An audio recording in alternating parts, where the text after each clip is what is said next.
ಚಿತ್ರದುರ್ಗದ ರೇಣುಕಾಸ್ವಾಮಿ ಕೊಲೆ ಪ್ರಕರಣದಲ್ಲಿ ಪರಪ್ಪನ ಅಗ್ರಹಾರ ಜೈಲಿನಲ್ಲಿರುವ ನಟ ದರ್ಶನ್ಗೆ ಕಾನೂನು ಸಂಕಷ್ಟಗಳು ಒಂದಾದ ಮೇಲೊಂದರಂತೆ ಬೆನ್ನು ಬಿದ್ದಿವೆ.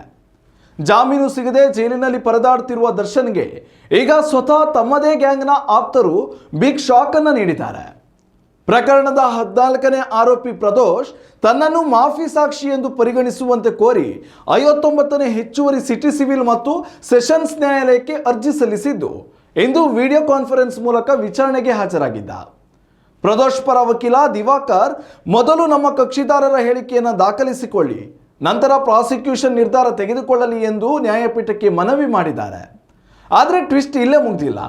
ಪ್ರದೋಷ್ ಹಾದಿಯಲ್ಲೇ ಸಾಗಲು ಈಗ ಮತ್ತಿಬ್ಬರು ಆರೋಪಿಗಳು ರೆಡಿಯಾಗಿದ್ದಾರೆ.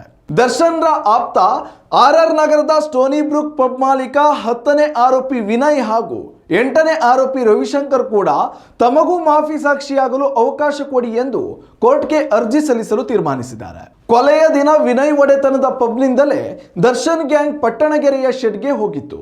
ಅಲ್ಲದೆ ಶೆಡ್ನಲ್ಲಿ ರೇಣುಕಾಸ್ವಾಮಿ ಮೇಲೆ ಹಲ್ಲೆ ನಡೆಯುವಾಗ ಪ್ರದೋಷ್ ಸ್ಥಳದಲ್ಲೇ ಇದ್ದು ಹೊಡೆಯುವುದು ಸಾಕು ನಿಲ್ಲಿಸಿ ಸತ್ತು ಹೋಗ್ತಾನೆ ಎಂದು ತಡೆಯಲು ಯತ್ನಿಸಿದ ಎಂಬ ಅಂಶ ಪೊಲೀಸರ ಚಾರ್ಜ್ ಶೀಟ್ನಲ್ಲಿ ಇದೇನಲಾಗಿದೆ. ಒಟ್ಟಿನಲ್ಲಿ ಕೊಲೆ ಪ್ರಕರಣದಲ್ಲಿ ಒಂದೊಂದೇ ಕರಾಳ ಸತ್ಯಗಳು ಹೊರಬರ್ತಿದ್ದು ಸ್ವತಃ ಜೊತೆಯಲ್ಲಿದ್ದವರೇ ಮಾಫಿ ಸಾಕ್ಷಿಯಾಗಲು ಕ್ಯೂ ನಿಂತಿರುವುದು ನಟ ದರ್ಶನ್ಗೆ ಚೇತರಿಸಿಕೊಳ್ಳಲಾಗದ ಹೊಡೆತ ನೀಡಿದೆ. ಈ ಕುರಿತು ನ್ಯಾಯಾಲಯದ ಮುಂದಿನ ನಡೆ ಏನು ಎಂಬುದನ್ನು ಕಾದು ನೋಡಬೇಕಿದೆ.